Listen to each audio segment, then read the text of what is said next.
السلام علیکم ورحمۃ اللہ وبرکاتہ۔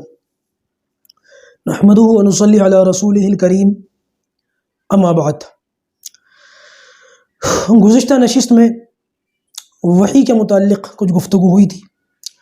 پچھلے ہفتے اس متعلق کوئی نشست نہ ہو سکی۔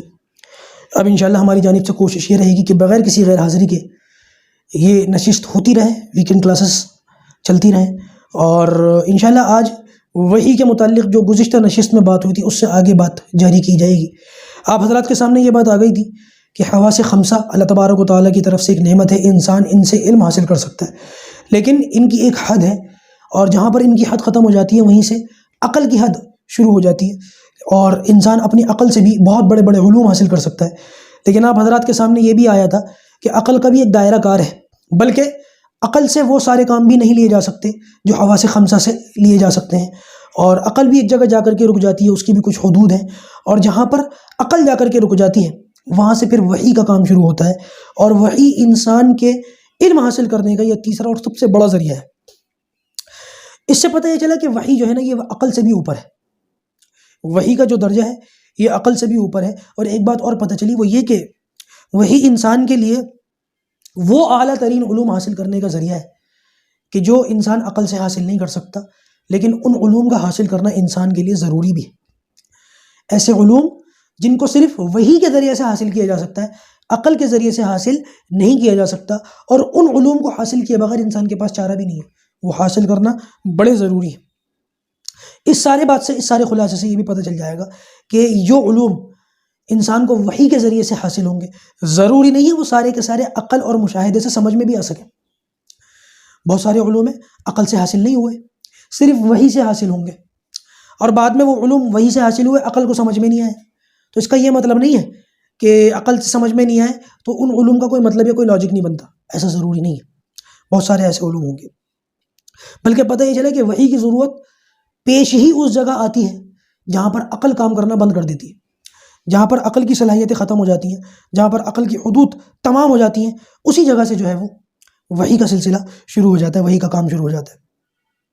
اور وحی کی ہر بات کا ادراک عقل سے کیا بھی نہیں جا سکتا، کرنا بھی نہیں چاہیے۔ دیکھیے، جس طرح کسی چیز کا رنگ معلوم کرنا عقل کا کام نہیں ہے، یہ حواس خمسہ کا کام ہے، اسی طریقے سے وحی کے ذریعے سے اگر کوئی علم حاصل ہو جائے تو اس علم کے جو معاملات ہیں، اس کا جو ادراک ہے، اس کا عقل سے حاصل کرنا یہ سمجھداری کی بات نہیں ہے، نہ یہ عقل کا کام ہے۔ عقل کی، جیسے کہ میں نے بتایا، ایک حدود ہے، وحی تک یا جو ہے حواس خمسہ تک اس کو کھینچنا، چوئنگم کی طرح اس کو لے جانا اور عقل سے سارے معاملات کو سمجھنے کی کوشش کرنا، یہ غلط ہے۔ اور ویسے بھی الذین یؤمنون بالغیب سورہ بقرہ کے اندر ہے، ابھی آگے آئے گی آیت جس میں اللہ تبارک و تعالیٰ نے فرمایا الذین یؤمنون بالغیب، یعنی کہ ایمان والے وہ ہیں جو غیب پر ایمان لاتے ہیں، چھپی ہوئی باتوں پر ایمان، جنت، جہنم، دوزخ، آخرت، پل صراط، ترازو، یہ ساری چیزیں جو ہے نا ہم نے دیکھی نہیں ہیں، ہم بغیر دیکھے ان پر ایمان لائے۔ اب اگر کوئی شخص یہ کہے کہ میں تو ان پر ایمان نہیں لاؤں گا جب تک یہ مجھے سمجھ میں نہ آئے، تو بھائی جب آپ کی سمجھ میں آئے گا، آپ کی عقل میں آئے گا، پھر آپ ایمان لاؤ گے، تو یہ غیب پر ایمان کہاں رہا؟ یہ تو عقل پر ایمان رہا۔ تو عقل پر ایمان نہیں لاتے ایمان والے تو غیب پر ایمان لاتے ہیں۔ اللہ تبارک و تعالیٰ نے نبیوں کو جو چیزیں بتا کر کے بھیجا ہے ان پر ایمان لاتے ہیں، وہ عقل میں آئیں تب بھی ایمان لاتے ہیں، وہ عقل میں نہ آئیں تب بھی ایمان لاتے ہیں۔ اب وحی کے متعلق ایک بات کو اور سمجھیں، وہ یہ کہ وحی اللہ تبارک و تعالیٰ کی طرف سے، ظاہر سی بات ہے اللہ ہے، اس نے دنیا کے اندر انسانوں کو بھیجا، پھر انسانوں کو اس دنیا میں کیوں بھیجا؟ یہ سمجھانے کے لیے نبیوں کو بھیجا۔ یہ سارا کانسیپٹ ہم سمجھیں گے تبھی تو ہم وحی کے معاملے کو بھی سمجھیں گے کہ وحی کیا چیز ہے۔ اب کوئی غیر مسلم شخص ہے، ناستک ہے، وہ وحی کے کانسیپٹ کو جانتا ہی نہیں، وہ خدا کو ہی نہیں جانتا، وحی کو کیا جانے گا؟ وہ اللہ ہے، خدا ایک ہے، کائنات کا بنانے چلانے والا ہے، جو وہ اسی کو نہیں سمجھتا تو وہ وحی کو کیسے سمجھے گا؟ تو لہٰذا اس کو وحی سمجھانے کی ضرورت نہیں ہے، اس کو پہلے خدا کا وجود سمجھائے، اور بالکل ایسے سمجھائے جیسے امام اعظم ابو حنیفہ رحمۃ اللہ علیہ نے سمجھایا تھا۔ وہ ایک واقعہ ہے بڑا زبردست، امام صاحب رحمۃ اللہ علیہ، ان کے بارے میں آتا ہے کہ کچھ ناستک لوگوں نے ان کو گھیر لیا، ہاں بھائی ابو حنیفہ تم کہتے ہو اللہ ہے، وہ ایک ہے، اسی نے اس کائنات کو بنایا اور وہ اس کو چلا رہا ہے، ثابت کرو۔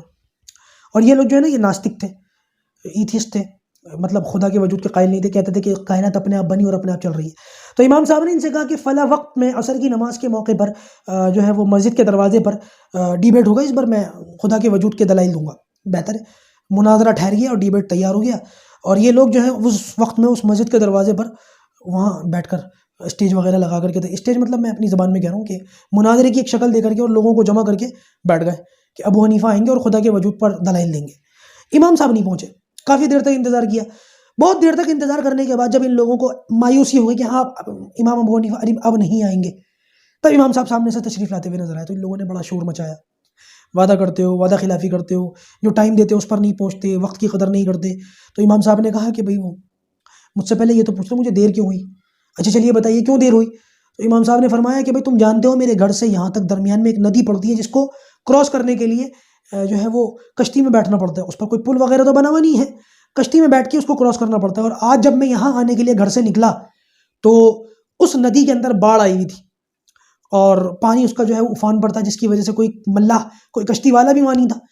تو میں گھر سے نکل کر یہاں آنے کے لیے جب اس ندی کے کنارے پر پہنچا اور وہاں پر میں نے پانی کو دیکھا تو کوئی کشتی والا موجود نہ پا کر کے میرے دل میں یہی خیال آیا کہ تم سے وعدہ کر رکھا ہے، میں تم تک پہنچوں گا کیسے؟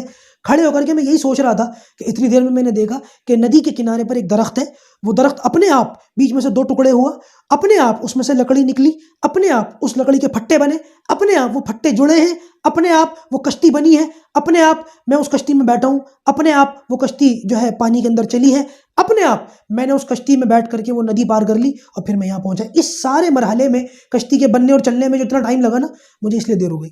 تو ان لوگوں نے پلٹ کر کے کہا ابو حنیفہ ہم تمہیں بڑا سمجھدار اور ذہین سمجھتے تھے، ہمیں نہیں پتا تھا تم ایسی الوجک بات کرو گے، بھلا کوئی چھوٹی سی کشتی اپنے آپ بن کے اپنے آپ چل سکتی ہے؟ ایسا کبھی آج تک ہوا ہے کہ کوئی چیز اپنے آپ بنی ہو اور اپنے آپ چلی ہو؟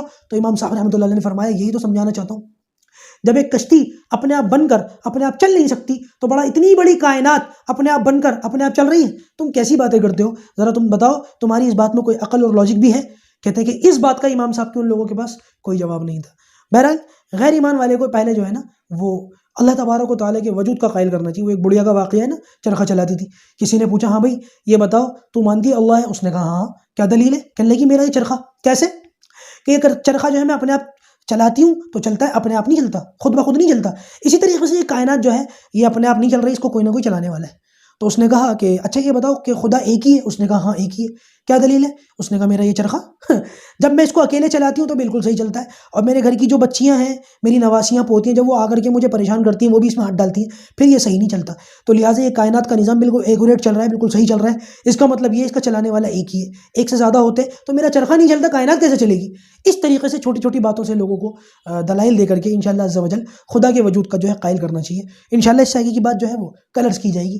اللہ تبارک و تعالی ہمیں صحیح بات پر ایمان لانے کی، غیب پر ایمان لانے کی توفیق عطا فرمائے۔